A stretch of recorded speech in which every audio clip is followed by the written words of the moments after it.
Welcome everyone to another edition of the Monday Night Wars. This is the WWF side, week 76, the 204th episode of Raw in its history. The ratings for this Raw were a 2.7 and for Nitro a 3.4.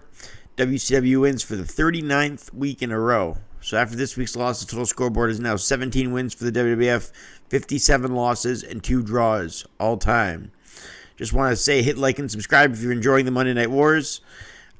Also, and this Monday Night Raw went on March 31st, 1997, live from the Peoria Civic Center in Peoria, Illinois. And thought I'd just plug the channel quickly there while I'm doing my intro here. And this Raw that lost with a 2.7 rating was brought to you by Vince McMahon, Jim Ross, and Jerry the King Lawler. This is the Raw where Austin makes his first appearance since WrestleMania 13. So it's the Austin face turn for the first time on Raw. We open up with a black and white shot of the Hitman and everything he's been through, sort of showing that he's the new heel now. They open up with the Bulldog and Owen for the European title. They're a tag team that just broke up last week, so they still hold the titles, but they're pretty much broken up. But they're battling here for the European title. Of course, Bulldog beat Owen for the European title in Germany just a couple of months before this. Or about a month or so before this. Davey Boy Smith, the Bulldog, and Owen turned on each other last week, as I said. And Owen said, if you're any kind of man, you'll put your title on the line. So this is the first title defense the Bulldogs even had for that European title. Owen hit a baseball slide early to get his advantage. He lifted Davey Boy up and ran him into the ring post on the outside. Owen says it's his belt. If this was the Raw today, we'd have a commercial already because the guys have gone outside to the ring. They've had some big spots. Owen off the top of the crossbody as they officially ring the bell now, as all the work was on the outside before this. Bulldog hammered his way out of a reverse chinlock, and then Bulldog got a victory roll on Owen. He kicked out. That's what they call the move, the victory roll. He didn't get a victory. Owen went for a missile drop kick, and Bulldog used Owen's legs for the sharpshooter, and he's slapped on until Owen gets to the ropes. Owen hit an enziguri, sending the Bulldog to the ground. Owen then with the crossbody, and the British Bulldog then hit running clotheslines, and Owen was slingshotted into the corner by the Bulldog. Bulldog eventually gained his footing and suplexed Owen hard onto the steel ramp on the outside of the ring. Back in the ring, a military press by the Bulldog, and then a lateral press for the pinfall, but he can't get the 3. The official runs in, and Owen hits a spinning heel kick to the Bulldog. Owen grabs a chair, but Bulldog stopped him with a clothesline. Bret Hart then runs to the ring, grabbed the Bulldog's legs, and choked him as Bulldog was about to hit Owen with the chair. This is the first time since Bret and Owen looked to be on the same page since Royal Rumble 1994. As Bret protects Owen, what follows is one of the greatest segments in Raw history about family and honor. The match was very good, but the story here is what made it. I rated the match 2 stars and 3/4, but after the match, Bret Hart gets on the mic and says, "Can't you see this is what all these people want, all these Americans want?" Bret says, "Family values, that doesn't exist in America. They've had us fighting for years. Look at you. Look at me. Look at us." Bret says he doesn't care about these people. Owen and Bret hug. Owen's in tears. Lawler even tears up.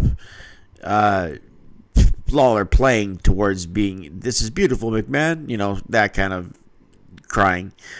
This is one of the beginning of one of the greatest stables, the new Hart Foundation in 1997.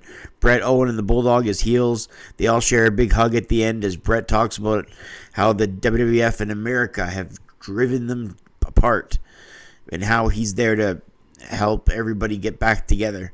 So really good segment here by the Hitman and Owen and Bulldog. It was emotional. It was great. It was a great segment, one of the best of the early Attitude Era. El Mosco takes on Supernova. These are 2 midget wrestlers. Mosco hit a Hurricane Run off the top rope, a somersault plancha by El Mosco. Mosco drops the leg on Nova and then a Tiger Bomb, and then gets the win with the moonsault, the springboard moonsault, and a lateral press at 3:54. I rated it 1.5 stars because it was short. No pun intended. LOD come out to a promo, and Animal. I'm not laughing at that. I'm just laughing at the fact that I didn't even think of that. My wording was pretty bad there. I didn't even. That was a coincidence. I'm laughing at the coincidence. That's it. LOD come out, cut a promo, and Animal talks about how Bret Hart's a disgrace to America. about having him in America. It's sort of like HBK's promo last week when he said, America, like it, love it, or leave it. The LOD makes sports references, and it says the LOD have to be tag team champions to become the best, because that's where they've done it their whole careers. They've been champions everywhere, but they need to be WWF tag champions to be the best, and they get a shot at In Your House. So that's why they got the promo about that. Jerry Fox, the jobber, takes on the Road Dogg Jesse James, but he's not called the Road Dogg. He's just Double J Jesse James still. Side headlock by Double J Jesse James, and a leapfrog takedown. Running lariat on Fox, and then he hits a pump handle slam and wins 139 after his finisher. Honky Tonk Man was on commentary saying that Jesse James could be the man he's trying to scout, and then Honky Tonk Man says he's probably going to be the answer to his scouting request. So Jesse James then destroyed his guitar, and Jesse James was acting along with it like he was going to be Honky Tonk Man's, but then destroyed his guitar. So the Honky Tonk Man was left in distraught as the fans cheered. The Nation of Domination, Crush and Savio Vega with Clarence Mason, JC Ice, and Wolfie D defeated Adam O'Brien and Rod Bell. Just a jobber's match for the Nation here. Crush hit a suplex, tilt-a-whirl backbreaker. Crush dropped the elbow off the top. Savio Vega held him so Crush can drop the knee on him. The Nation win, so give it a star. They said we're going to see Paul Bearer if he reunites with The Undertaker after showing a quick video on Ken Shamrock. Pyros go off, and we're here for the second hour of Monday Night Raw. Paul Bearer walks to the ring with his urn. He says he needs to come back home, does The Undertaker. They promote the match versus Mankind at In Your House, but Paul Bearer says he wants Taker to come along. Undertaker comes outside and says it's true, we have been together for a long time. But he tells Paul Bearer that he wants nothing to do with him.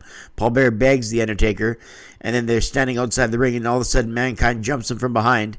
Mankind then lits a fireball on Taker's face, blinding him. Paul Bearer then hugged Mankind and walked away laughing, as this whole thing was a ruse. Sid then cuts a promo on how Mankind will burn in hell if he plays with fire with him. Helmsley took on Goldust. No China, no Marlena, just a singles match. Goldust runs to the ring and throws his wig right at Helmsley. Helmsley is in control, stayed on Goldust. Helmsley put a boot to Goldust in the ring, and then an Irish rip to the corner. He ducks it, and then a snapshot vertical suplex followed by a DDT. Helmsley with a hard shot from up the top.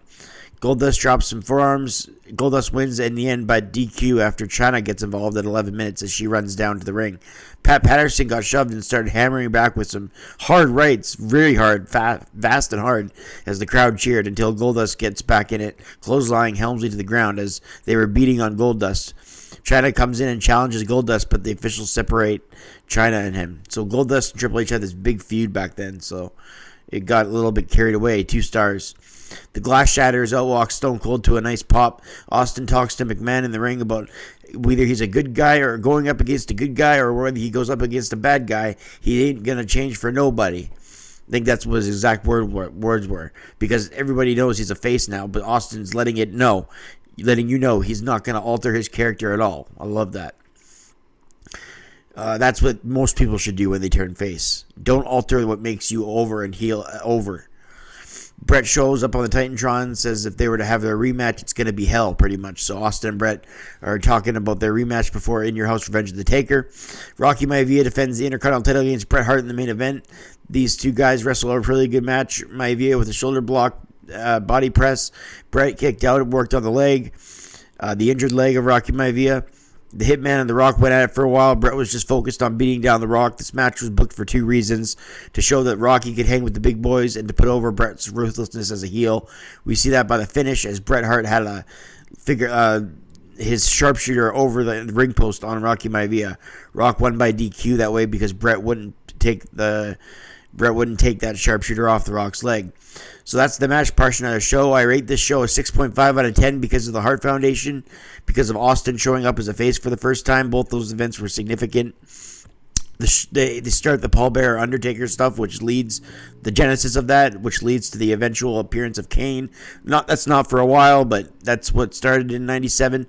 So this is the real start of the early Attitude Era here, with the Hart Foundation forming, Austin being a face, Taker, Paul Bearer. The Raws are going to get more attitude-ish as we go on here in the spring of 1997. That's this week's Raw. Hit like and subscribe if you like the reviews. We'll see you guys on the next one. I'm Brett Mix, and I'm out.